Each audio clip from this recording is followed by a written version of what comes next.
Hello दोस्तों, हमारे channel competitors club में आपका स्वागत है। आज के इस वीडियो में हम करंट अफेयर्स यानी कि समसामयिक सामान्य अध्ययन या सामान्य ज्ञान के बारे में पढ़ेंगे। ये जानने की कोशिश करेंगे कि कैसे हम केवल न्यूज़पेपर्स में ही करंट अफेयर्स के अपने काम की चीज़ों को ढूंढ सकते हैं, कैसे उनसे तैयारी कर सकते हैं।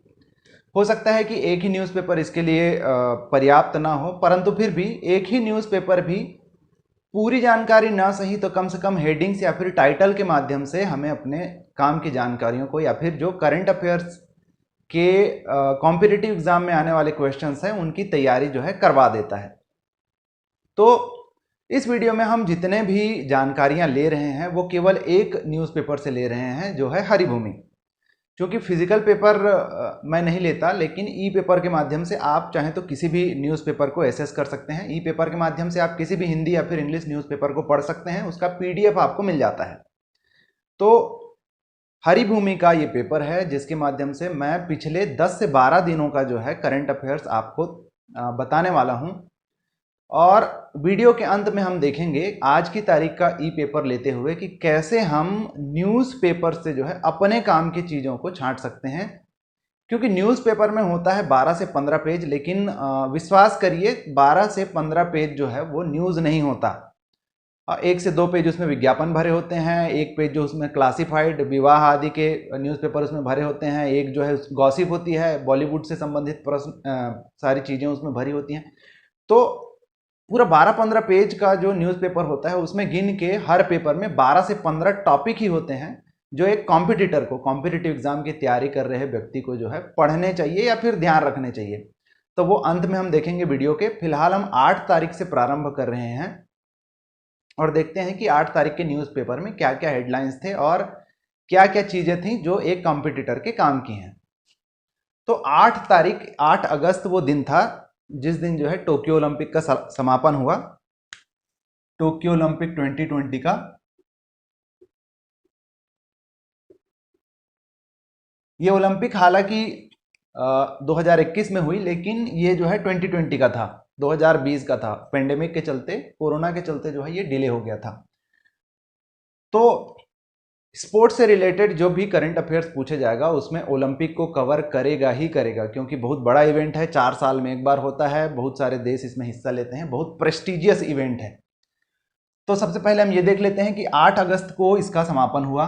23 जुलाई से 8 अगस्त तक ओलंपिक जो है चला। उसमें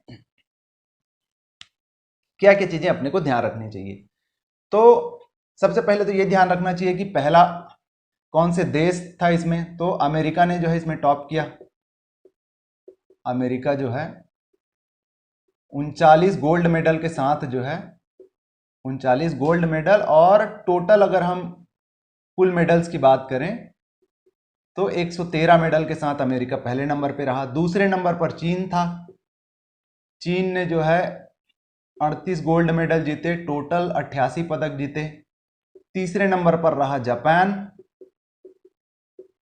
27 गोल्ड मेडल के साथ कुल 58 पदक। और भारत का स्थान इसमें जानने लायक है, ध्यान रखने लायक है। 48वें नंबर पर रहा भारत, 1 स्वर्ण पदक और कुल जो है 7 पदकों के साथ। ये तो हो गई टोटल वाली बात।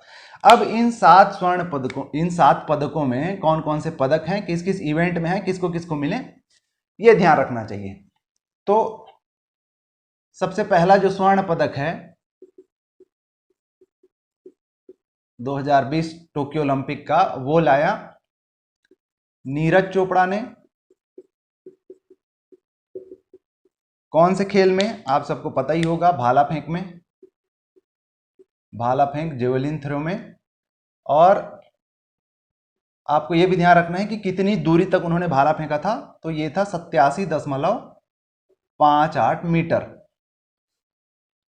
रजत की अगर हम बात करें तो टोक्यो ओलंपिक में सबसे पहला मेडल दिलाने वाली और एकमात्र रजत पदक विजेता रही मीराबाई चानू। तो ये भी एक प्रश्न हो सकता है कि सबसे पहला पदक जो है टोक्यो ओलंपिक का किसने दिलाया, मीराबाई चानू ने दिलाया। किसमें, भारोत्तोलन में, वेट लिफ्टिंग में।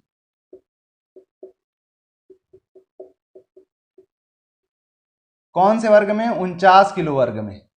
ये उनका वर्ग है, मीराबाई चानू का वर्ग है। कितना वजन उठाया ये नहीं, उसमें क्या होता है, जो भी खिलाड़ी, जो भी एथलीट भाग लेते हैं उनका अपना एक कैटेगरी होती है। तो 49 किलोग्राम वर्ग में इन्होंने जो है रजत पदक जीता। और कांस्य पदक की अगर हम बात करें तो 3 कांस्य पदक भारत की झोली, 4 कांस्य पदक भारत की झोली में आए। कौन कौन से? तो बजरंग पुनिया, बजरंग पुनिया लेकर आए कुश्ती में।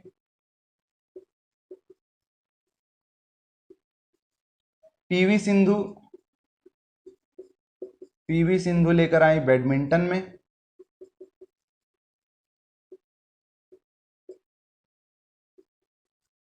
लवलीना, लवलीना बॉक्सर हैं तो ये बॉक्सिंग में लेकर आई। और पुरुष हॉकी टीम,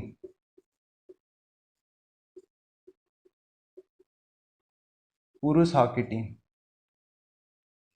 ये 4 कांस्य पदक जो है भारत को मिले। तो बजरंग पुनिया जो थे, बजरंग पुनिया जो है 65 किलोग्राम वर्ग में खेल रहे थे। ये उनका वर्ग है ना, ध्यान देंगे। पीवी सिंधु के बारे में क्या है कि पीवी सिंधु बैडमिंटन में भारत की ओर से 2 ओलंपिक पदक जीतने वाली पहली खिलाड़ी हैं। पहली और एकमात्र खिलाड़ी जिन्होंने बैडमिंटन में दो ओलंपिक पदक जीते। ओलंपिक में 2 पदक। तो एक पदक तो जो है ये है, टोक्यो ओलंपिक 2020 में कांस्य पदक। इसके अलावा इसके पहले जो ओलंपिक हुआ था, रियो ओलंपिक, रियो ओलंपिक में इन्होंने जो है इसी खेल में रजत पदक जीता था। दुनिया की उस समय की नंबर 1 खिलाड़ी कैरोलिना मारिन के साथ इनका फाइनल मैच हुआ था और रजत पदक जीता था। तो ये 2 इंडिविजुअल पदक जीतने वाली ओलंपिक में पहली खिलाड़ी है, मतलब बैडमिंटन में। लवलीना ने बॉक्सिंग में।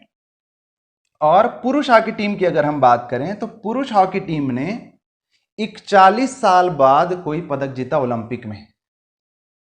41 वर्ष बाद ओलंपिक में कोई पदक जीता पुरुष हॉकी टीम ने। अगर हिस्ट्रिकली बात करें, ऐतिहासिक रूप से बात करें, तो पुरुष हॉकी टीम जो है अब तक 8 बार स्वर्ण पदक जीत चुकी है। 8 बार स्वर्ण पदक जीत चुकी है पुरुष हॉकी टीम। तो ये कुछ बातें हुई। अगर पूछा जाए कि सबसे पहला जो है पदक किसने जिताया टोक्यो ओलंपिक में भारत के लिए, तो वो है मीराबाई चानू। नीरज चोपड़ा जो है भाला फेंक में स्वर्ण पदक जीतने के साथ ही एथलेटिक्स में व्यक्तिगत स्पर्धा में, इंडिविजुअल इवेंट में ओलंपिक में स्वर्ण पदक जीतने वाले दूसरे खिलाड़ी हैं। यानी नीरज चोपड़ा की अगर हम बात करें तो एथलेटिक्स में व्यक्तिगत स्पर्धा में स्वर्ण पदक जीतने वाले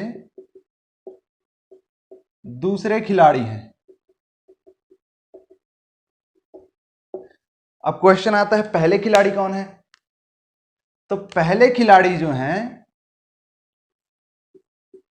पहले खिलाड़ी हैं वो हैं अभिनव बिंद्रा।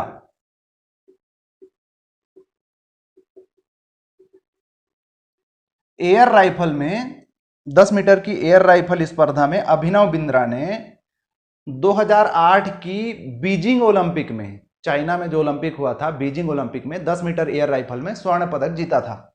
इसके पश्चात जो है नीरज चोपड़ा जो है दूसरे खिलाड़ी हैं जिन्होंने व्यक्तिगत स्पर्धा में ओलंपिक में स्वर्ण पदक जीता है।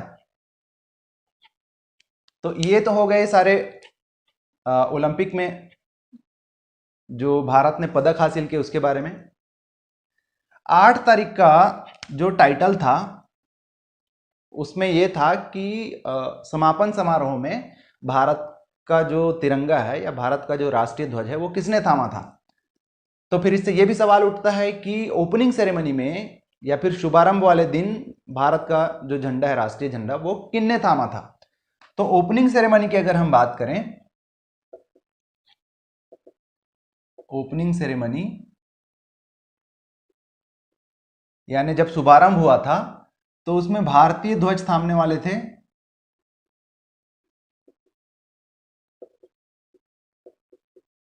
दो लोग थे। कौन कौन थे? तो एक जो थे वो तो आपके मनप्रीत थे, मनप्रीत सिंह, और दूसरे थे मैरी कॉम।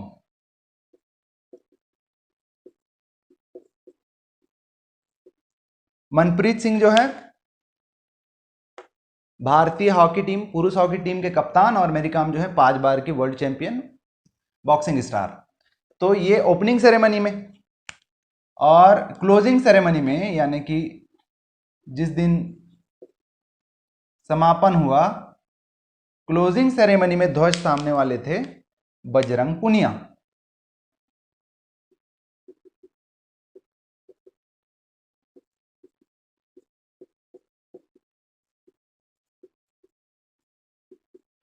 कई इंग्लिश न्यूज़पेपर में जैसे द टाइम्स मैंने देखा, उसमें जो है नीरज चोपड़ा को बताया गया है, जबकि हरिभूमि में टाइटल के साथ ही ये लिखा हुआ है कि बजरंग पुनिया ने जो है थामा क्लोजिंग सेरेमनी में तिरंगा। तो अगर आपको इसको वेरीफाई करना है, क्रॉस वेरीफाई करना है अगर आपको, तो क्लोजिंग सेरेमनी का कोई भी वीडियो आप यूट्यूब में देख लीजिए और पता कर लीजिए कि किसने जो है थामा हुआ था। ये तो हुए ओलंपिक की बातें। इसके अलावा 8 तारीख के न्यूज़पेपर में दिया हुआ है, 8 तारीख को जो है चूंकि हरेली था, तो हरेली के दिन क्या हुआ था 2020 में, ध्यान देंगे 2020 में हरेली के दिन गोधन न्याय योजना का शुभारंभ हुआ था। गोधन न्याय योजना कब शुरू हुआ था? जुलाई 2020 में हरेली के दिन। क्या योजना है इसमें? जो है जो भी पशु पालक हैं या किसान हैं उनसे जो है गोबर 2 रुपये किलो में लिया जाता है, और जो भी गोठान है वहाँ पर गोबर को जो है वर्मी कंपोस्ट में बदला जाता है और 8 रुपया प्रति किलो के हिसाब से बेचा जाता है। ये है गोधन न्याय योजना, जुलाई 2020 से हरेली के दिन चालू हुआ था। इसके अलावा 8 तारीख की खबर में खास है कि लोक जागरण के लिए वसुंधरा, वसुंधरा एक मासिक पत्रिका है, तो उनकी तरफ से जो है लोक जागरण या साहित्य के क्षेत्र में काम करने वालों को पुरस्कार दिया जाता है, जिसे हम जानते हैं वसुंधरा सम्मान के नाम से। तो 2021 का जो वसुंधरा सम्मान है वो दिया जा रहा है, वो दिया गया सतीश जायसवाल को। 2021 का वसुंधरा सम्मान दिया गया सतीश जायसवाल को।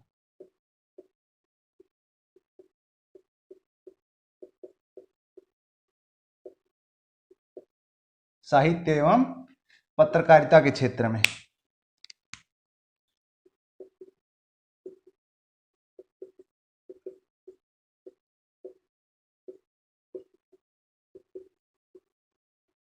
तो अगर आप छत्तीसगढ़ में तैयारी कर रहे हैं एग्ज़ाम्स की, तो छत्तीसगढ़ राज्य से संबंधित जो भी महत्वपूर्ण उपलब्धियां होती हैं या फिर किसी व्यक्ति को सम्मानित किया जाता है छत्तीसगढ़ के किसी व्यक्ति को किसी प्रतिष्ठित सम्मान से, तो ये सारी चीज़ें जो है करेंट अफेयर्स में याद रखने एवं जानने लायक चीज़ें हो जाती हैं। ये हुआ 8 तारीख का। 9 अगस्त का देखें। 9 अगस्त की अगर बात की जाए तो 9 अगस्त को मनाया जाता है वर्ल्ड इंडिजीनियस डे यानी विश्व आदिवासी दिवस।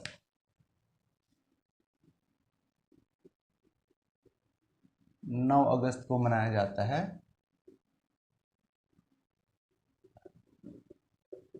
विश्व आदिवासी दिवस।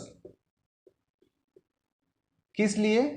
विश्व में जो भी आदिवासी लोग हैं, जनजाति लोग हैं, उनके संबंध में जानकारी बढ़ाने, उनमें जागरूकता, उसके संबंध में जागरूकता बढ़ाने और उनके अधिकारों के लिए जो है, उनके अधिकारों की आवाज उठाने के उद्देश्य से विश्व आदिवासी दिवस मनाया जाता है। कब से प्रारंभ हुआ था? तो इसको जो है यूनाइटेड नेशंस की, यानी संयुक्त राष्ट्र की सामान्य सभा, जनरल असेंबली की सामान्य सभा द्वारा 23 दिसंबर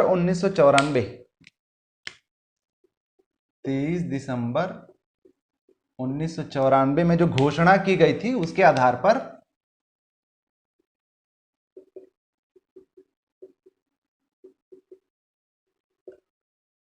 9 अगस्त को जो है विश्व आदिवासी दिवस मनाया जाता है। ध्यान देंगे, 9 अगस्त को मनाया जाता है, लेकिन इसकी घोषणा की गई थी 23 दिसंबर 1994 को यूएन की जनरल असेंबली द्वारा, यानी यूनाइटेड नेशन या संयुक्त राष्ट्र की सामान्य सभा द्वारा। 9 अगस्त के पेपर में जो है सरकारी पोस्टर है छत्तीसगढ़ सरकार का। सरकारी पोस्टरों में जो है बहुत सारी सरकारी योजनाओं के बारे में जानकारी दी गई होती है, और उनसे संबंधित जो भी अभी तक का प्रोग्रेस है या फिर जो भी उपलब्धियां हैं उनके बारे में जानकारियां दी गई होती हैं। तो आप जिस भी राज्य की तैयारी कर रहे हैं, जैसे हम चूंकि छत्तीसगढ़ के संबंध में तैयारियों का जायजा ले रहे हैं, तो छत्तीसगढ़ सरकार से संबंधित यदि ऐसा कोई पोस्टर दिखता है तो उस पर एक नज़र जरूर डालिए। किसी सरकारी योजना के बारे में क्या उसमें कोई खबर दी हुई है, क्या कुछ डेटा उसमें दिया हुआ है। तो सरकारी पोस्टर में जो है दिया हुआ है कि तेंदुपत्ता जो संग्राहक हैं, तेंदुपत्ता या लघुपज जो संग्रहण करते हैं, तो उसमें दिया हुआ है कि लघु वनोपजों का जो है अलग अलग समय पे सरकार अलग अलग लघु वनोपजों पर समर्थन मूल्य देती रही है। तो अब समर्थन मूल्य देने वाले ऐसे लघु वनोपजों की संख्या हो गई है 52।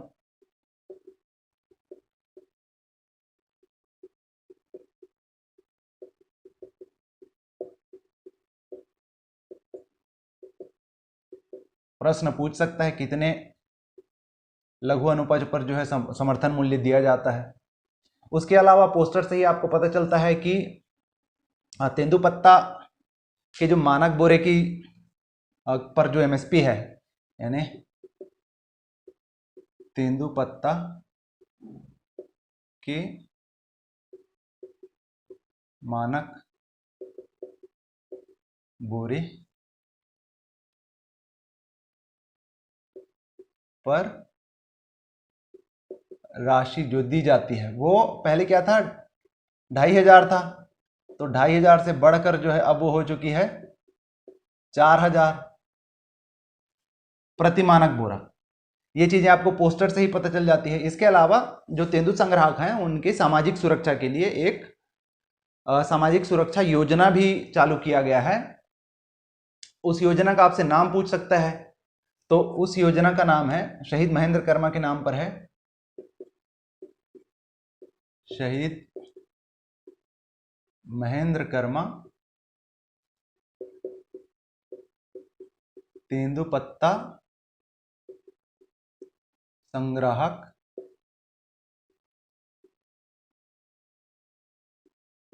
परिवार सामाजिक सुरक्षा योजना। अब आप चाहें तो गूगल करके इसके बारे में अधिक जानकारी भी ले सकते हैं। 9 अगस्त के पेपर में एक और चीज जानने को मिलती है कि यूनाइटेड नेशंस की जो सिक्योरिटी काउंसिल है, यानी संयुक्त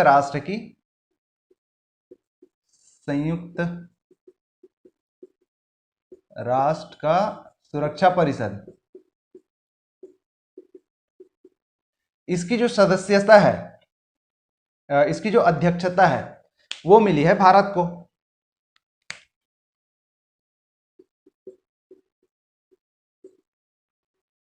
की अध्यक्षता भारत को मिली है।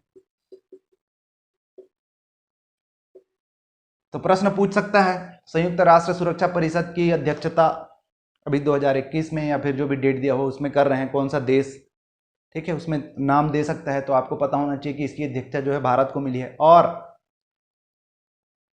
इसकी बैठक में भाग लेने वाले, अध्यक्षता करने वाले हमारे जो प्रधानमंत्री हैं नरेंद्र मोदी, वो पहले प्रधानमंत्री होंगे जो इसकी बैठक की अध्यक्षता करेंगे। यानी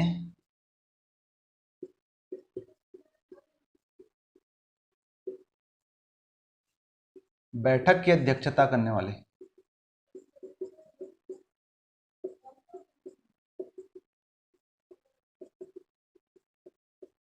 पहले भारतीय पीएम होंगे, प्राइम मिनिस्टर। तो ये इंपॉर्टेंट है। इसके अलावा एक लोकल न्यूज लेकिन महत्वपूर्ण न्यूज पता चलती है, क्या? वो है आपके पुरातत्व से संबंधित। तो कुनमेरा, ये जगह ध्यान देंगे, कुनमेरा कहाँ है? ये सीतापुर ब्लॉक या फिर तहसील, सरगुजा जिला, ये स्थान है। यहां पर शैल चित्रों का पता चला है, शैल चित्रों की खोज हुई है, और ये शैल चित्र जो है लगभग 10,000 साल पुराने हैं। तो पुरातत्व की दृष्टि से महत्वपूर्ण प्रश्न हो जाता है, आपसे पूछ सकता है कि नवीन स्थल जहां पर शैल चित्र प्राप्त हुए हैं, और उसमें 4 ऑप्शन दे देगा, तो आपको पता होना चाहिए कि कुनमेरा वो स्थान है जो सरगुजा जिले में है जहां पर शैल चित्रों की खोज हुई है। इसके अलावा 9 अगस्त की तारीख में भारत के जो सीजेआई हैं, चीफ जस्टिस ऑफ इंडिया, एक तो उनका नाम आपको याद रखना चाहिए, एनवी रमन्ना। सीजेआई, सीजेआई मतलब chief justice of India, Bharat के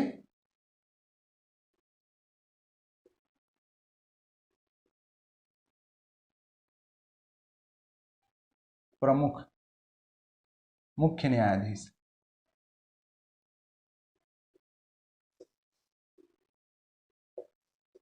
चीफ जस्टिस ऑफ इंडिया कौन है? ध्यान रखना चाहिए, अभी प्रमुख संवैधानिक पदों पर कौन कौन है ये आपको पता ही होना चाहिए। N V Ramana, N V Ramana.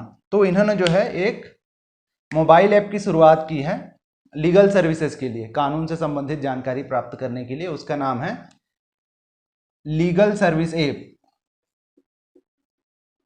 Legal service app. तो किसने लॉन्च किया? भारत के प्रधान न्यायाधीश बोलना चाहिए, मुख्य न्यायाधीश तो हाई कोर्ट्स में होते हैं। Chief justice of India N V Ramana, इनके द्वारा लीगल सर्विस ऐप की का जो है लॉन्च किया गया है। इसके अलावा लघु वनोपजों की खरीदी में छत्तीसगढ़ को जो है 11 राष्ट्रीय पुरस्कार प्राप्त हुए हैं, ध्यान देंगे।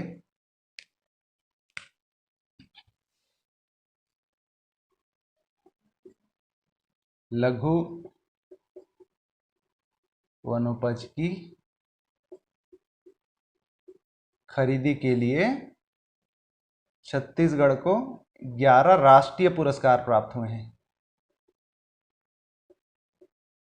किन किन श्रेणियों में क्या क्या याद रखने की जरूरत नहीं है, सिर्फ ये याद रख लीजिए कि 11 राष्ट्रीय पुरस्कार प्राप्त हुए हैं, किस लिए? लघु वनोपज की खरीदी के मामले में।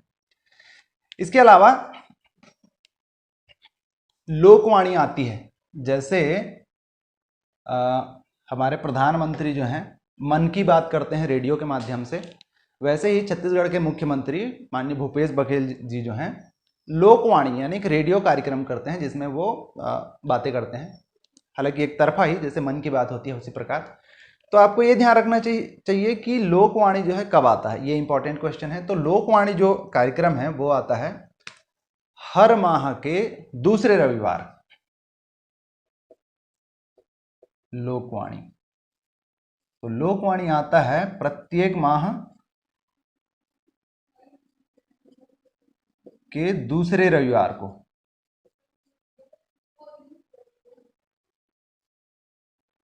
प्रश्न आपसे पूछ सकता है कि लोकवाणी का जो प्रसारण है वो कब होता है, या फिर ये पूछ सकता है कि छत्तीसगढ़ के मुख्यमंत्री किस माध्यम से जनता से जो है बात करते हैं, जिसका नाम जो है लोकवाणी है। तो वो माध्यम पूछ सकता है, रेडियो, टीवी, ऐप, इस प्रकार से। तो आपको पता होना चाहिए रेडियो कार्यक्रम है लोकवाणी, प्रत्येक माह के दूसरे रविवार को होता है, जिसमें छत्तीसगढ़ के मुख्यमंत्री आम जनता को जो है संबोधित करते हैं, सरकारी योजनाओं के बारे में जानकारी देते हैं, इस प्रकार से। फिर 10 अगस्त की अगर हम बात करें तो 10 अगस्त में देखिए हर दिन जो है न्यूज़पेपर में आपके परीक्षा के लिए इम्पोर्टेंट कोई न्यूज़ हो ऐसा जानकारी ऐसा जरूरी नहीं है। जैसा हम पाते हैं कि 10 अगस्त का अगर आप हरिभूमि देखें तो आपके एग्ज़ाम प्रिपरेशन की दृष्टि से कुछ भी इम्पोर्टेंट न्यूज़ या डेटा उसमें नहीं दिया हुआ है। फिर अगर 11 अगस्त की हम बात करें तो 11 अगस्त में न्यूज़ है कि छत्तीसगढ़ सरकार ने जो है 3 बोर्डों का गठन किया है। ध्यान देंगे, 11 अगस्त का न्यूज़ है हरिभूमि, 3 बोर्डों का गठन। कौन कौन से 3 बोर्ड हैं जिनका गठन हुआ है? तो एक तो जो है चर्मकार, चमड़े का काम करने वाले लोगों के लिए, दूसरा है रजककार, कपड़ा धोने से संबंधित काम, और तीसरा जो है लौह शिल्प। तो ये 3 बोर्ड जो हैं गठित किए गए हैं। बाद में जो है इनके अध्यक्ष, सदस्य आदि भी नियुक्त किए जाएंगे, मनोनीत किए जाएंगे छत्तीसगढ़ सरकार द्वारा। अभी इन बोर्डों का काम क्या रहेगा कि जो भी इस प्रकार के व्यवसाय में लिप्त हैं, जो भी इस प्रकार का व्यवसाय करते हैं, उनकी उन्नति के लिए, उनके भलाई के लिए काम करने का काम जो है ये बोर्ड किया करेंगे। तो आपको ध्यान रखना है कितने बोर्डों का गठन हुआ, उनके नाम क्या है। तो 3 नए बोर्ड गठित किए गए हैं, चर्मकार, रजककार और लौह शिल्प। उसके अलावा 11 अगस्त के न्यूज से हमें यह पता चलता है कि प्रत्येक साल, प्रत्येक वर्ष, अब से प्रत्येक वर्ष 7 अगस्त को भाला फेंक दिवस मनाया जाएगा, राष्ट्रीय।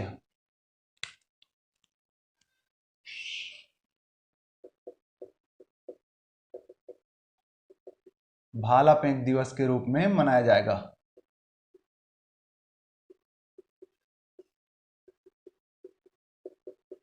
इसकी कोई सरकारी घोषणा नहीं हुई है, ये घोषणा की है एएफआई ने।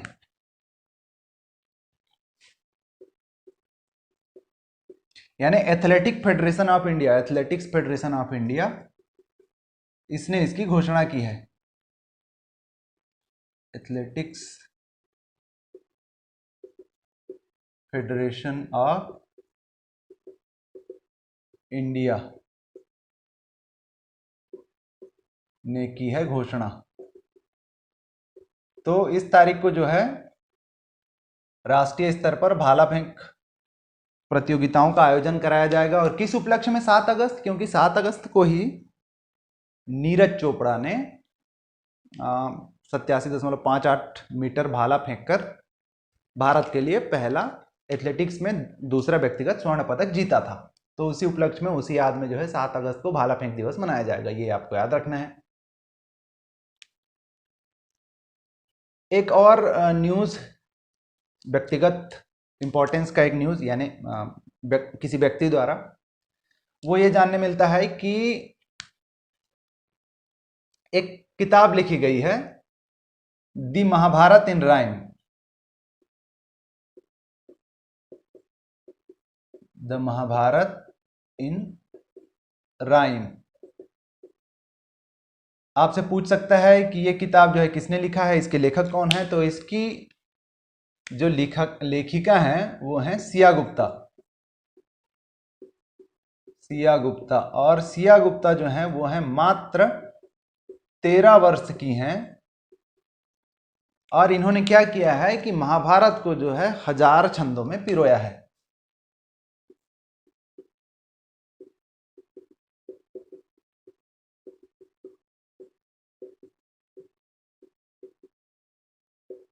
और ये इनकी कोई पहली किताब भी नहीं है, लेकिन ये महत्वपूर्ण किताब है क्योंकि इसका उल्लेख पेपर में प्रमुखता से हुआ है। तो the Mahabharata in rhyme, Siya Gupta, जो कि 13 वर्ष की लेखिका है, इनके द्वारा लिखा गया है। खास क्या है कि 1000 छंदों में महाभारत को इसमें पिरोया गया है।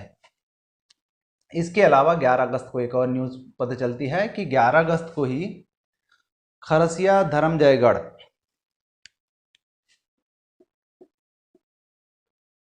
जो रेल कॉरिडोर है,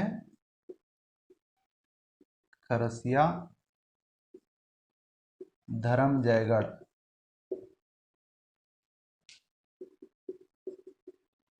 रेल कॉरिडोर के 75 किलोमीटर में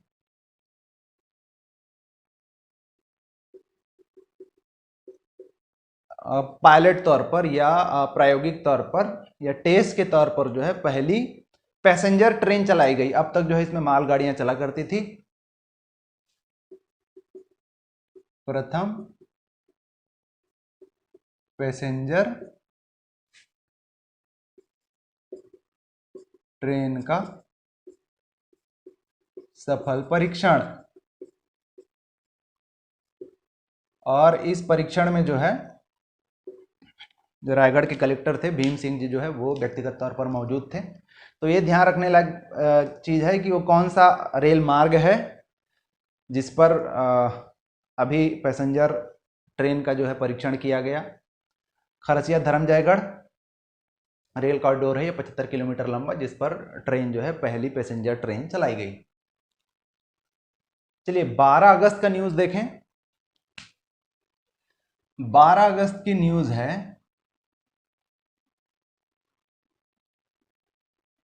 कि भारत ने जो है डीआरडीओ द्वारा विकसित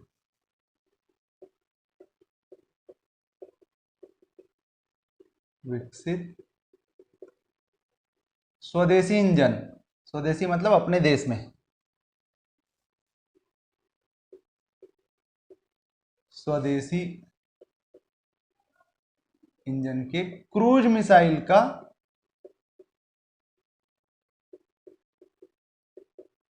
सफल परीक्षण किया।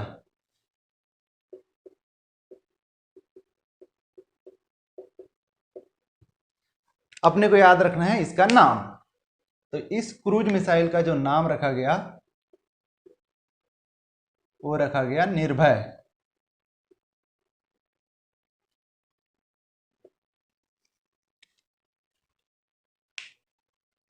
तो ये डीआरडीओ द्वारा विकसित है। खास बात क्या है कि ये स्वदेशी इंजन लगा हुआ है, इसमें क्रूज मिसाइल है, इसका नाम रखा गया है निर्भर। इसके अलावा 12 तारीख को जो है भारत और रूस के बीच युद्धाभ्यास इंद्र का समापन हुआ।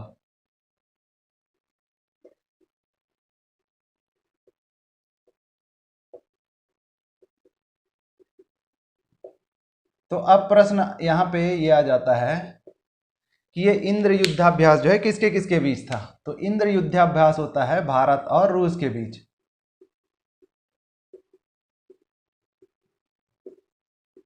तो क्या ये युद्धाभ्यास केवल भारत और रूस के बीच होता है? नहीं, बहुत से देशों के बीच जो है युद्धाभ्यास होते हैं, रेगुलर इंटरवल में होते हैं, वार्षिक तौर पर या फिर जैसा भी उनका इंटरवल है।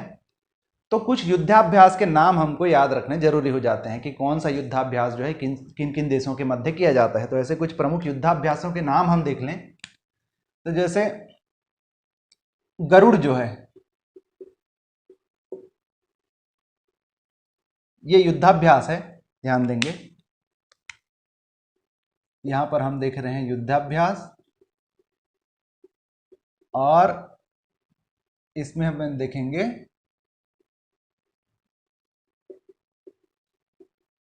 किस देश के साथ होता है।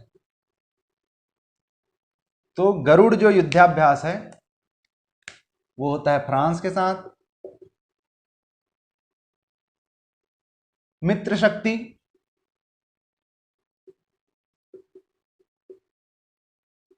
ये होता है श्रीलंका के साथ।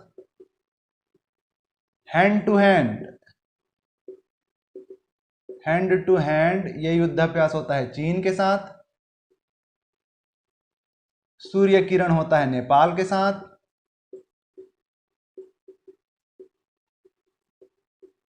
बोल्ड कुरुक्षेत्र ये युद्धाभ्यास होता है सिंगापुर के साथ।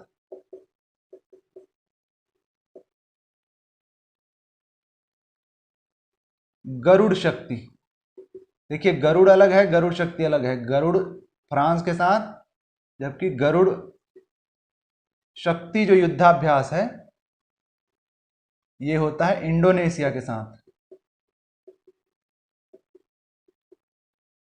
तो और भी हैं, पर ये कुछ महत्वपूर्ण युद्धाभ्यास हैं, इनके बारे में हमें पता होना चाहिए। तो इंद्र होता है भारत रूस के मध्य, गरुड़ फ्रांस के साथ, गरुड़ शक्ति इंडोनेशिया के साथ, Surya Kiran Nepal, bold Kurukshetra Singapore, hand to hand, hand in hand जो है, माफ करिए हैंड टू हैंड नहीं है, हैंड इन हैंड है। हैंड इन हैंड होता है चीन के साथ, और मित्र शक्ति श्रीलंका के साथ। एक बुरी दुखद खबर आई थी 12 अगस्त के न्यूज़पेपर में, उसके बारे में आपको जानकारी होना चाहिए। अपने क्षेत्र में वो रेंचो के नाम से जाना जाता था। इसका नाम था शेख इस्माइल। शेख इस्माइल, हो सकता है इसके बारे में पूछे, हो सकता है ना पूछे, पर ये प्रेरणास्पद खबर थी, इसलिए मैंने सोचा इसको कवर कर लेते हैं। शेख इस्माइल जो थे वो फूल सावंगी गांव के रहने वाले थे। फूल सावंगी जो कि यवतमाल में है, और यवतमाल जो है महाराष्ट्र में है।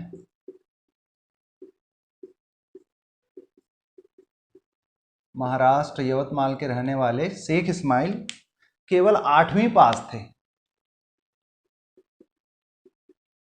लेकिन उनका जिक्र इसलिए किया जा रहा है कि मेक इन इंडिया के तहत, या फिर मेक इन इंडिया मतलब भारत में निर्मित, इसके तहत जो है ये खुद से पार्ट्स ले लेकर, कार का इंजन लेकर और खुद से पार्ट्स बनाते हुए वे हवाई जहाज का निर्माण कर रहे थे।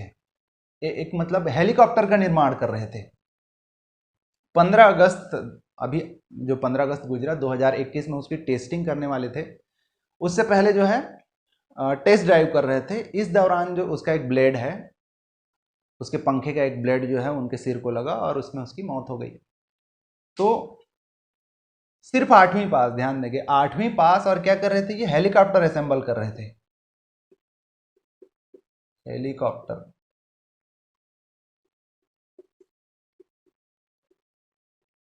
असेंबल कर रहे थे। इसका आप यूट्यूब में वीडियो देख सकते हैं। उस दिन जब टेस्ट ड्राइव लेने वाले थे तो उसका भी वीडियो अवेलेबल है। तो सिर्फ 8वीं पास व्यक्ति जो है जुनून से लगकर हेलीकॉप्टर जैसी, जिसमें तकनीकी दक्षता चाहिए, ऐसे चीज को बना रहे थे। 2 साल से इसमें लगे हुए थे। तो और ये हेलीकॉप्टर का नाम जो है इन्होंने रखा था मुन्ना हेलीकॉप्टर। मुन्ना हेलीकॉप्टर। भले परीक्षा में इसके बारे में ना पूछे, लेकिन ये काफी प्रेरणास्पद है, इसलिए मैंने सोचा इसको कवर कर लेते हैं। तो 12 अगस्त में हमारे काम की इतनी ही चीजें थी। 13 अगस्त की हम बात करें तो 13 अगस्त को जो है जो प्रमुख न्यूज़ था, या फिर हमारे कॉम्पिटिटिव एग्जाम की दृष्टि से महत्वपूर्ण न्यूज़ था, वो ये था कि देश के 152 पुलिस कर्मियों को जो है गृह मंत्री पदक दिए गए। और उसमें हमारे जानने लायक बात यह है कि 3 जो पुलिसकर्मी हैं वो छत्तीसगढ़ से थे। तो गृह मंत्री पदक की हम बात कर रहे हैं। गृह मंत्री पदक, 3 पदक जो हैं छत्तीसगढ़ की झोली में आए। छत्तीसगढ़ के 3 पुलिसकर्मियों को जो है ये पदक मिला।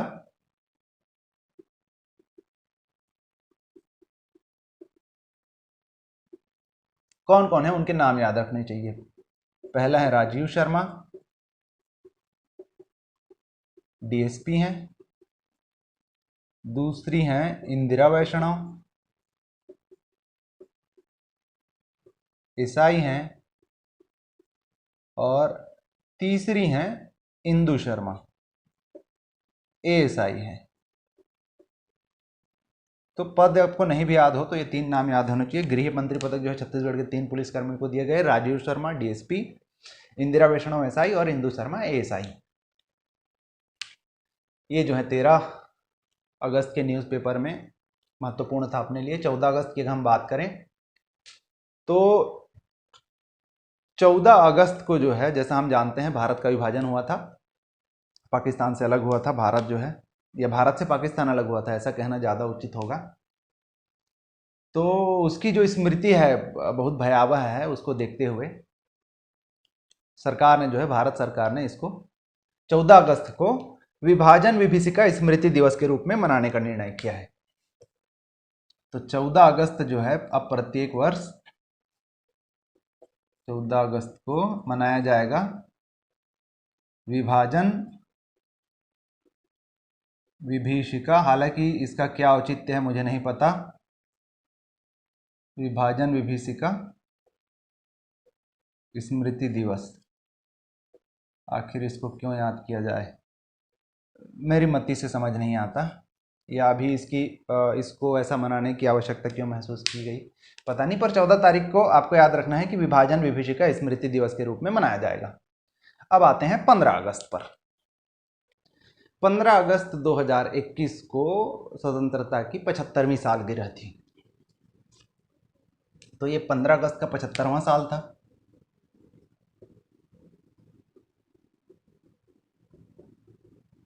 प्रश्न पूछ सकता है इसे किस रूप में या फिर किस नाम से मनाया गया।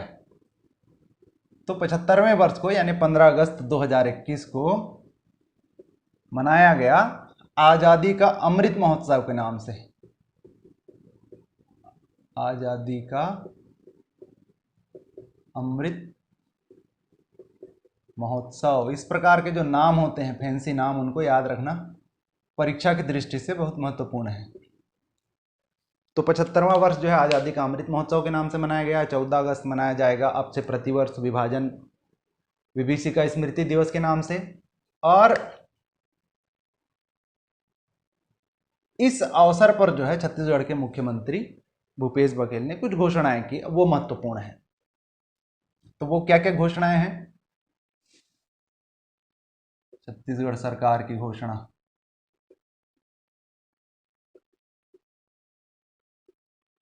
तो पहली घोषणा ये है कि 4 नए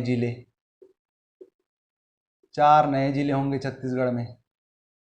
एक तो उनका नाम आपको याद रखना है, कौन कौन से नए जिले बनेंगे।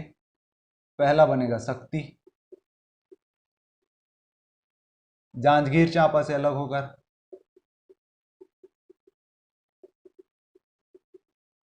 दूसरा बनेगा मनेंद्रगढ़।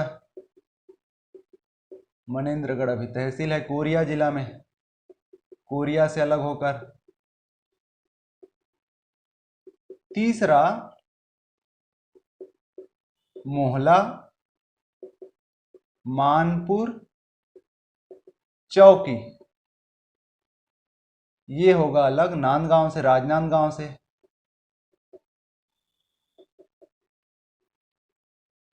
और चौथा जो है सारंगढ़, जो कि है रायगढ़ जिले में, और बिलाईगढ़ है बलौदाबाजार में। रायगढ़,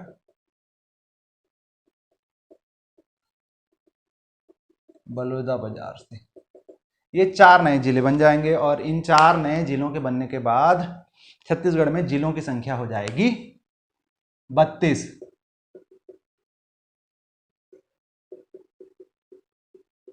अभी बने नहीं हैं, सिर्फ घोषणा होंगी। जैसे लेटेस्ट जो जिला बना पेंड्रा मरवाही, वो बना 10 फरवरी 2020 में, जबकि उसकी घोषणा जो है 2019 में ही हो गई थी। तो अभी सिर्फ घोषणा हुई है, लेकिन बन जाएंगे। तो इस प्रकार 32 जिले हो जाएंगे। इसके अलावा जो है 25 नए तहसीलों की घोषणा हुई है।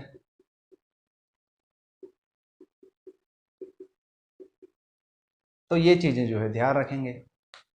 इसके अलावा 15 अगस्त के न्यूज में था कि जो रूट, जो कि अभी इंग्लिश कप्तान है क्रिकेट में, जो रूट टेस्ट क्रिकेट में इंग्लिश कप्तान।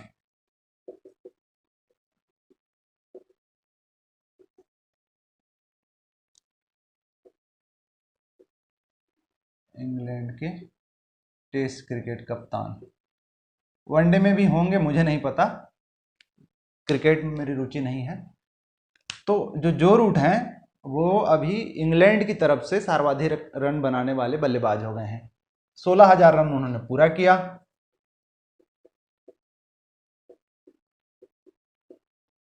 रन बनाकर इंग्लैंड के सर्वाधिक रन बनाने वाले क्रिकेटर हो गए हैं। जो रूट, नाम याद रखेंगे। तो ये तो हुई 15 अगस्त की बात। 16 अगस्त को जो है पेपर नहीं आता। 17 अगस्त की हम बात करें, हालांकि ये 17 अगस्त की बात नहीं है, 15 अगस्त की ही बात है कि तालिबान ने जो है अफगानिस्तान पर कब्जा कर लिया। इम्पॉर्टेंट है, बहुत महत्वपूर्ण अंतर्राष्ट्रीय न्यूज़ है, ना सिर्फ न्यूज़ के लिहाज से बल्कि चूंकि हम अब ऐसे विश्व में रह रहे हैं जो जहाँ पर देश जो हैं एक दूसरे से इतने इंटर रिलेटेड हैं, इतने निर्भर हैं आपस में, कि कहीं पर भी कुछ बड़ा होता है तो उसका प्रत्यक्ष अप्रत्यक्ष प्रभाव जो है बाकी देशों पर पड़ता है। और हम तो फिर भी जो हैं पड़ोसी देश हैं अफगानिस्तान के, उनसे भारत के जो हैं व्यापारिक रिश्ते रहे हैं, उसके चलते जो है भारत ने वहाँ पर इंफ्रास्ट्रक्चर में काफ़ी निवेश भी किया हुआ है, बहुत से जैसे पेट्रोलियम पदार्थ आदि के लिए, या तो कच्चे माल के लिए, या फिर चूंकि रूट जो है अफगानिस्तान होकर जाता है या उससे होकर पड़ता है, तो ये रूट भी जो है भारत के लिए व्यापारिक दृष्टि से बहुत महत्वपूर्ण है। ना केवल व्यापारिक दृष्टि से बल्कि सामरिक दृष्टि से भी, यानी युद्ध आदि के क्षेत्र की दृष्टि से भी बहुत महत्वपूर्ण है। तो वहाँ पर क्या हुआ कि तालिबान ने जो है, जिसे भारत आतंकी समूह मानता है, उसने अफगानिस्तान पर कब्जा कर लिया। 17 अगस्त का ये न्यूज़ है, हालांकि घटना जो है 15 अगस्त की है। अफगानिस्तान पर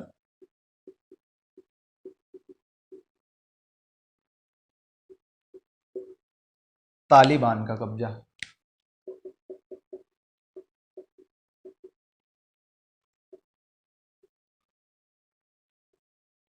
और जो अफगानी राष्ट्रपति थे अशरफ गनी फरार।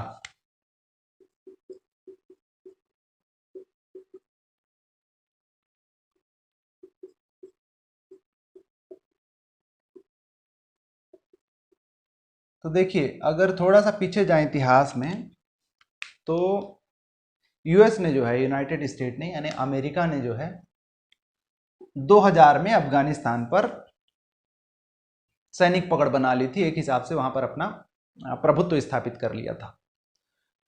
तो अमेरिका जो है लगभग 20 साल वहां रहा, 2000 से 2001 से 2021 तक अफगानिस्तान में रहा। जब वहां रहा तब भी उसकी आलोचना हो रही थी, क्योंकि एक किसी दूसरे देश का किसी दूसरे देश पर इतने अधिक समय तक मिलिट्री ऑपरेशन जो है, ऐसा प्रतीत होता है, ऐसा लगता है कि वहाँ पर जो मानव अधिकार हैं या फिर वहाँ पर जो उनकी वहाँ के लोकल लोगों की जो गवर्नमेंट होनी चाहिए उसके खिलाफ है। तो तब भी उसकी आलोचना होती रही।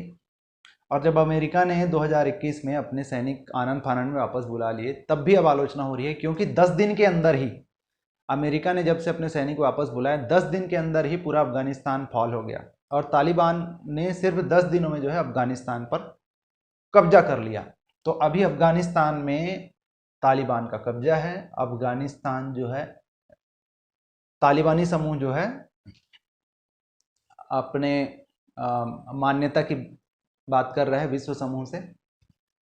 पिछले कुछ क्वेश्चन में मैंने देखा था कि अमेरिका के राष्ट्रपति के बारे में पूछा था कि वो किस पार्टी से हैं। तो आप जान लें कि अभी जो वर्तमान अमेरिकी राष्ट्रपति हैं वो हैं जो बाइडन।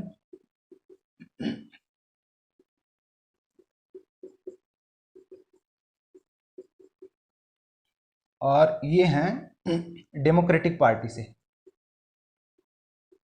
डेमोक्रेटिक पार्टी से ही बराक ओबामा भी थे। तो बराक ओबामा जब राष्ट्रपति थे तब जो बाइडेन उनके उपराष्ट्रपति हुआ करते थे। अभी जब जो बाइडेन राष्ट्रपति हैं तो उनके जो उपराष्ट्रपति हैं वो भारतीय मूल की कमला हैरिस हैं। ये भी जानना चाहिए आपको,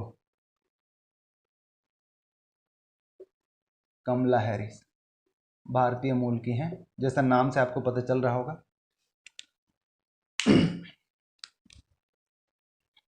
इसके अलावा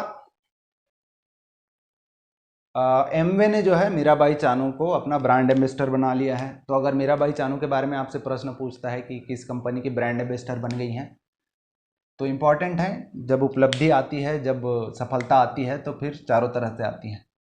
तो एमवे ये जो है न्यूट्रिशन फूड न्यूट्रिशन से रिलेटेड जो हैं प्रोडक्ट्स बनाती हैं, प्रोटीन वगैरह। तो एमवे की ब्रांड एम्बेसडर बन गई हैं मीराबाई चानू। वही मीराबाई चानू जिन्होंने जो है भारत को जो है ओलंपिक में रजत पदक दिलाया है। इसके अलावा इंडियन आइडल पर जो सस्पेंस बना हुआ था, तो इंडियन आइडल का जो 12वां सीजन था उसके विजेता चुन लिए गए पवनदीप। इस नाम से आप परिचित होंगे।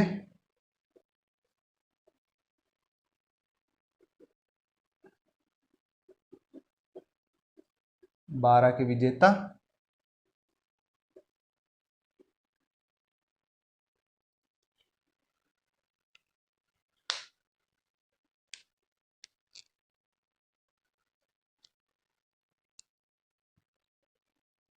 अठारह अगस्त को कुछ खास न्यूज़ नहीं है। 19 अगस्त की हम बात करें तो 19 अगस्त के पेपर में एक गीत ने ध्यान खींचा। गीत का नाम है बटोहिया। महत्वपूर्ण इसलिए क्योंकि इस गीत को लेकर भारत के प्रथम राष्ट्रपति एवं भारत के राष्ट्रपिता, दोनों एक ही नहीं है, अलग अलग हैं, भारत के राष्ट्रपिता महात्मा गांधी का जो है एक कोट है, एक कथन है इस गीत के बारे में। उन्होंने इसे भोजपुरी राष्ट्रगान कहा है। गांधी जी ने कहा है इसे भोजपुरी राष्ट्रगान।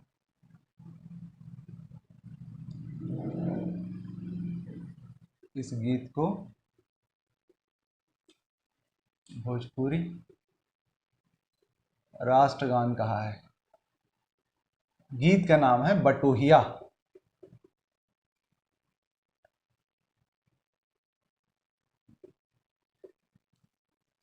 तो ये याद रखेंगे।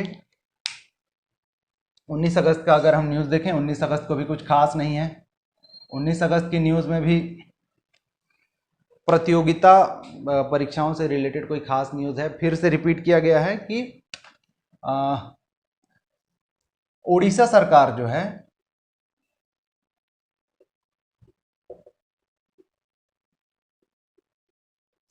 वो भारतीय हॉकी को 2031 तक इंडियन हॉकी को स्पॉन्सर करेगी।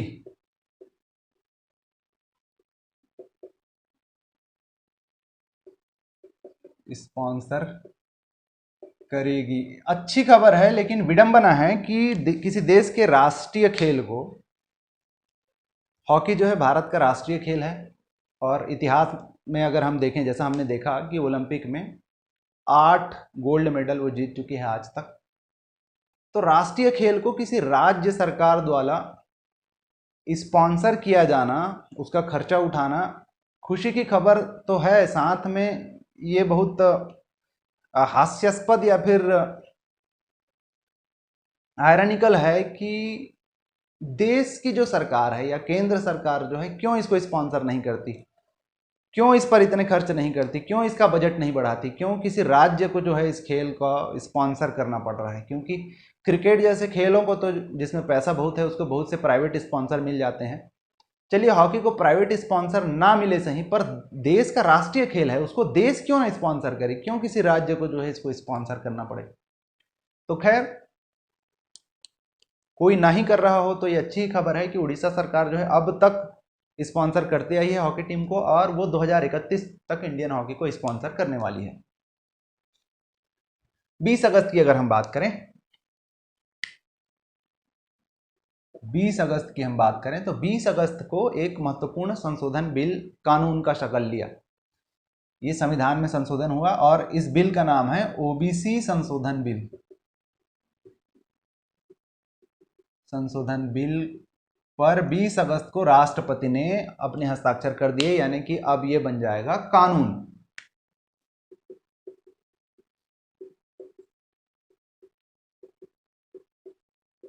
तो किसी बिल पर जब राष्ट्रपति अपने मुहर लगा देता है तब वो बन जाता है कानून। और इस कानून में खास क्या है कि स्टेट गवर्नमेंट्स को, राज्य सरकारों को ये अधिकार होगा कि किसी जाति को वो ओबीसी कैटेगरी में रखकर उनको आरक्षण का लाभ दे सकती हैं।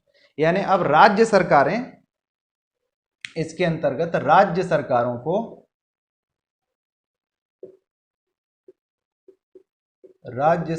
को अधिकार दिया गया कि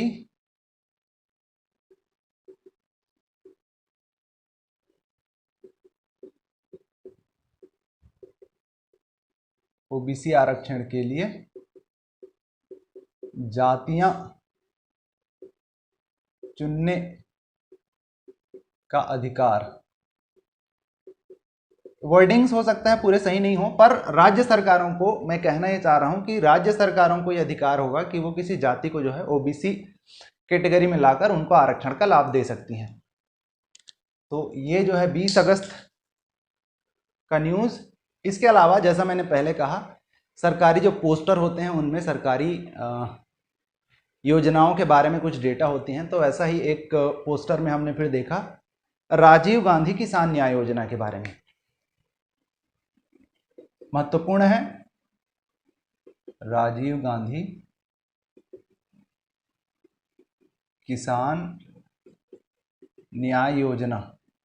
तो पूर्व में क्या है कि छत्तीसगढ़ सरकार ने जो एमएसपी देने का वादा किया था धान पर, जो न्यूनतम समर्थन मूल्य देने का वादा किया था, उस एमएसपी से केंद्र सरकार ने जो एमएसपी दिया वो कम हुआ।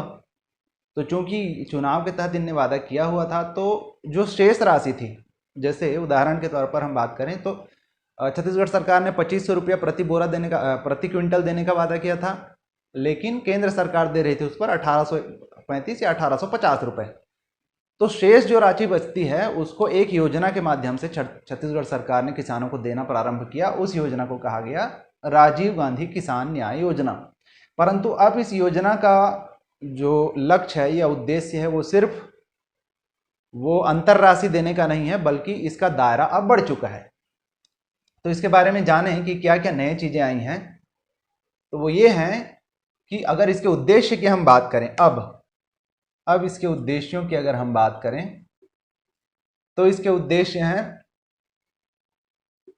फसल विविधीकरण को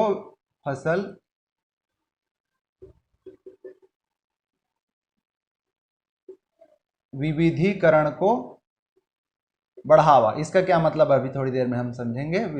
विविधीकरण बना हुआ है विविधता से, यानी फसलों का बदला जाना, उसको बढ़ावा देना इसका उद्देश्य है। फिर फसल क्षेत्राच्छादन, फसल का क्षेत्र बढ़े, क्षेत्राच्छादन को बढ़ावा, फसल का क्षेत्र बढ़े।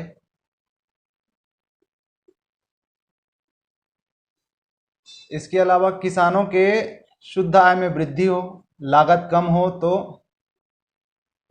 उनका शुद्ध आय बढ़े, आय में बढ़ोतरी,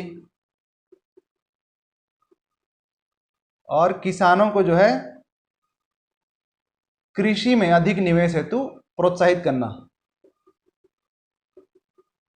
कृषि में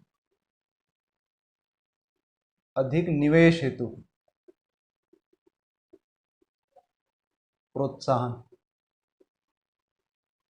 तो ये 2-3 पॉइंट तो समझ में आ गए कि चलो किसानों की शुद्ध आय बढ़े, फसल का क्षेत्र जो है बढ़े, किसानों को अधिक निवेश हेतु प्रोत्साहित करना। लेकिन फसल विविधीकरण को थोड़ा सा समझते हैं। तो फसल विविधीकरण को बढ़ावा देना, इससे क्या मतलब है, इसको हम समझते हैं कि अगर आपने किसी एक सीजन में, जैसे इस खरीफ सीजन में आपने किसी खेत पर जो है, किसी रकबे पर धान लगाया हुआ है, और धान के बदले आप जो है आने वाले सीजन में कोई दूसरी फसल लेते हैं, यानी धान के बदले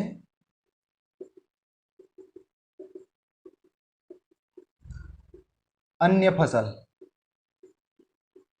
या फिर वृक्षारोपण आप करते हैं, तो 10,000 रुपए जो है आपको प्रति एकड़ 3 वर्षों तक दिए जाएंगे।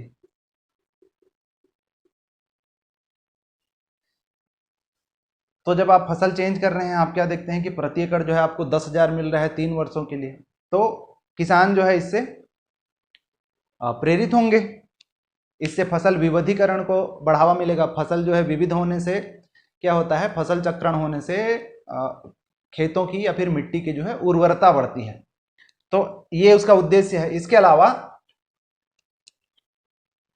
हितग्राही कौन होंगे इसके हितग्राही कौन होंगे, तो यानी किनको इसका लाभ मिलेगा, तो इसके जो हितग्राही होंगे वो कोई भी जमीन धारक, यानी समस्त श्रेणी के भूस्वामी, जिनके नाम से जो है जमीन है, या जंगल का पट्टा हो तो भी चलेगा, या वन पट्टाधारी, ये जो होंगे इसके हितग्राही होंगे। अच्छा, सहायता राशि की अगर हम बात करें, ये तो अलग चीज है कि फसल विविधीकरण के लिए आपको जो है 10,000 प्रति एकड़ 3 वर्ष तक मिलेगा। इसके अलावा भी जो है अगर सहायता राशि की बात करें, तो कुछ फसल हैं जैसे धान है, मक्का है, गेहूं है,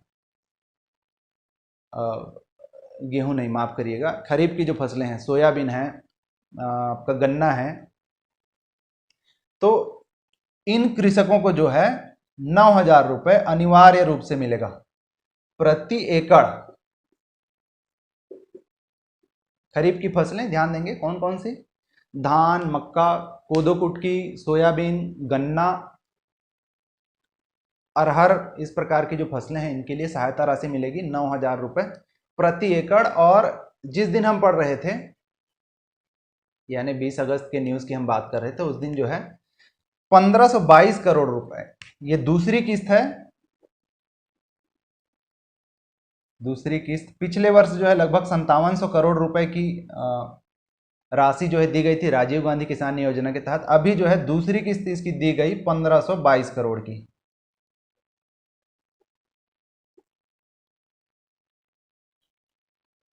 और इसका जो पंजीयन है, पंजीयन की अगर हम बात करें इसके लिए, तो इसका जो पंजीयन है वो चालू है 1 जून से 30 सितंबर तक चलना है, 1 जून से 30 सितंबर तक।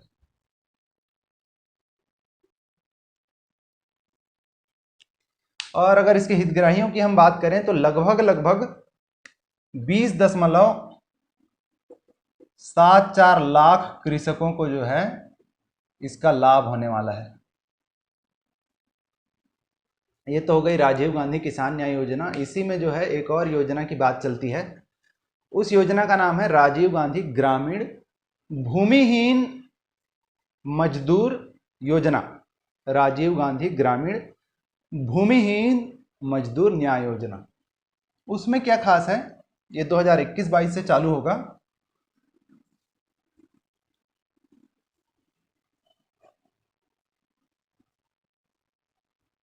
सरकारी योजनाओं के बारे में प्रश्न पूछे जाते हैं छत्तीसगढ़ के व्यापम या फिर सीजीपीएससी में, तो ध्यान रखेंगे।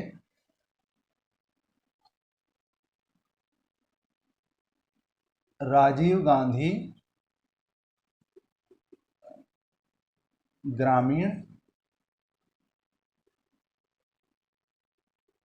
भूमिहीन मजदूर न्याय योजना,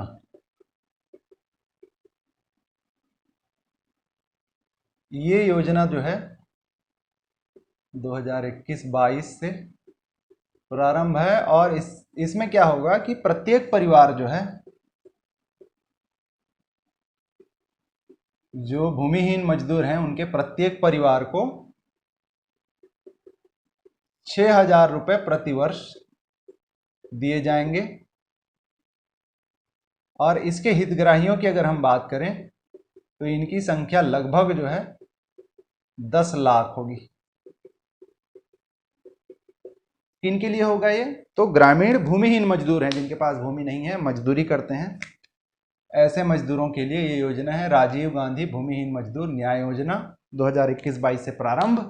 प्रत्येक परिवार को 6,000 प्रतिवर्ष। ये ध्यान देंगे, प्रत्येक व्यक्ति को नहीं है, प्रत्येक परिवार को है। 21 अगस्त की न्यूज की अगर हम बात करें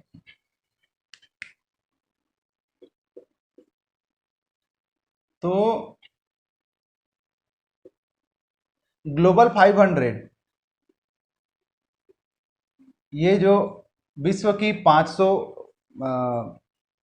कंपनियां हैं, उनके कैपिटल के अनुसार, उनकी पूंजी के अनुसार विश्व की 500 जो बड़ी कंपनियां हैं उनका एक लिस्ट होता है।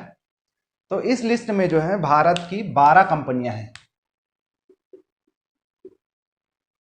सूची में भारत की 12 कंपनियां। पिछले वर्ष जो है इसमें 11 कंपनियां थी, एक कंपनी का इजाफा हुआ है। और इस सूची में जो है एप्पल शीर्ष पर है। भारत से अगर हम बात करें तो भारत से शीर्ष पर है, यानी भारत में शीर्ष पर है रिलायंस। कौन से नंबर पर? लेकिन इस लिस्ट में नंबर पर है ये 97वें स्थान पर। इसके अलावा अर्थव्यवस्था से संबंधित एक और फंड की हम बात कर रहे हैं, उभरते सितारे फंड। उभरते सितारे फंड, ये क्या फंड है? एक हिसाब से वित्तीय सहायता है। ये फंड जो है एमएसएमई सेक्टर को दिया जाएगा। एमएसएमई मतलब माइक्रो स्मॉल और मीडियम इंटरप्राइजेस। तो उभरते सितारे फंड जो है वो एमएसएमई को, यानी कि माइक्रो स्मॉल और मीडियम इंटरप्राइजेस की जो इंटरप्राइजेस हैं उनको सहायता देने हेतु फंड देगा। और ये फंड जो है उपलब्ध कराई जाएगी सिडबी एवं एक्जिम द्वारा। ये जो न्यूज़ है ये है 21 अगस्त का न्यूज़ जो है आज की तारीख, जब मैं ये वीडियो बना रहा हूँ। अब देखिए सिर्फ दो ही चीज़ें, वो भी सिर्फ अर्थव्यवस्था से संबंधित जो है, अर्थशास्त्र से संबंधित दो ही चीज़ें हमारे कॉम्पिटिटिव एग्ज़ाम के बेस पर इंपॉर्टेंट निकली। बाकी होते उसमें 10 से 12 पेजेस हैं। तो बाकी ऐसे क्या न्यूज़ थे जिसको मैंने छोड़ दिया या जिनको नहीं कंसिडर किया मैंने जनरल नॉलेज या करंट अफेयर्स के लिए, उसको थोड़ा सा देख लें। तो 21 अगस्त का ई पेपर मेरे पास है हरिभूमि का। उसमें पहला पेज जो है भरा हुआ है कि किन किन चीज़ों में मध्य प्रदेश प्रथम है। मोदी जी का और शिवराज सिंह चौहान जी का वहाँ पे फोटो लगा हुआ है। अब छत्तीसगढ़ में जो छत्तीसगढ़ के लिए व्यापम या फिर सीजीपीएससी की तैयारी कर रहे हैं, उनके लिए मध्य प्रदेश में कौन सी योजनाएं चल रही है, उसको किस में वो अव्वल आए किस में नहीं आए, ये हमारे काम का नहीं है। तो फ्रंट पेज हमारे किसी काम का नहीं। सेकंड भी जो है एमपी से रिलेटेड ही है, पोस्टर्स लगे हुए हैं, वो भी हमारे काम का नहीं है। फिर उसके बाद जो फ्रंट पेज है हरिभूमि का, वो बताता है कि बीएससी नर्सिंग का परीक्षा लीक हो गया। फिर घड़ी डिटर्जेंट जो है 250 ग्राम सिर्फ 15 रुपये में, ये आधा पेज भरा हुआ है पहले पेज का।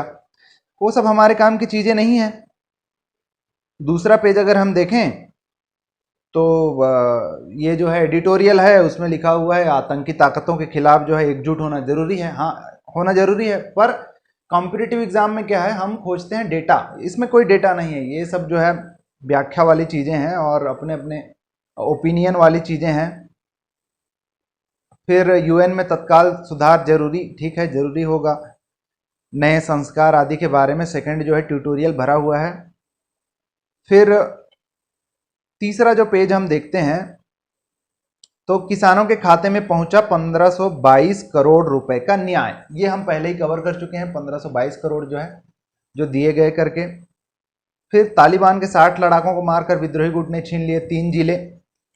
हमारे कॉम्पिटिटिव एग्जाम में कितने जिले छीने कि कितने तालिबान लड़ाके मारे गए ये नहीं पूछे जाएंगे। कांग्रेस भवन में 2 बार कटा फीता, ये सब भी हमारे काम का चीज नहीं है। अगला पेज देखिए, 1-2 का 4 करने वाला बाबा गिरफ्तार। इसका क्या करिएगा आप अपने कॉम्पिटिटिव एग्जाम में। फिर उसके बाद 3/4 जो है वो क्लासिफाइड से भरा हुआ है। फिर उसके बाद सब छोटे छोटे इधर उधर के न्यूज़ हैं। यूपी में 2 करोड़ नए सदस्य बनाएगी भाजपा, तेज प्रताप राबड़ी आवास पहुंचे हैं। फिर स्वच्छता पखवाड़ा मनाया गया, सद्भावना दिवस का पालन। तो हम देख रहे हैं कोई भी हमारे काम का डेटा वाला चीज़ यहीं पर नहीं है। उम्र के हिसाब से हो रहा है, कोरोना का असर। आपसे ये तो नहीं पूछेगा कि बताइए कथन सही है कि गलत है, उम्र के हिसाब से कोरोना का असर हो रहा है कि नहीं हो रहा है। ये 4था पेज हम देख रहे हैं, श्रद्धालु अब बाबा सोमनाथ के दर्शन कर सकेंगे। फिर 2024 का चुनाव लड़नी होगी राजनीतिक लड़ाई। सीबीआई ने बंगाल डीजीपी से मांगा हत्या रेप का ब्यौरा। ये सब कोई भी जो चीज़ें हम देख रहे हैं ये सब हमारे कॉम्पिटिटिव एग्जाम्स के हिसाब से कोई महत्वपूर्ण नहीं है। और 5वां पेज पूरा बॉलीवुड हॉलीवुड से भरा पड़ा है।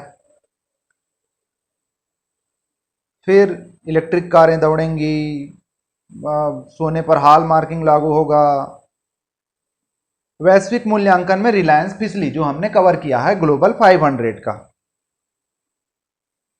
और ये बूस्टर डोज की बात यहां पर हो रही है, उभरते सितारे फंड जो हम कवर कर चुके हैं। फिर 7वां पेज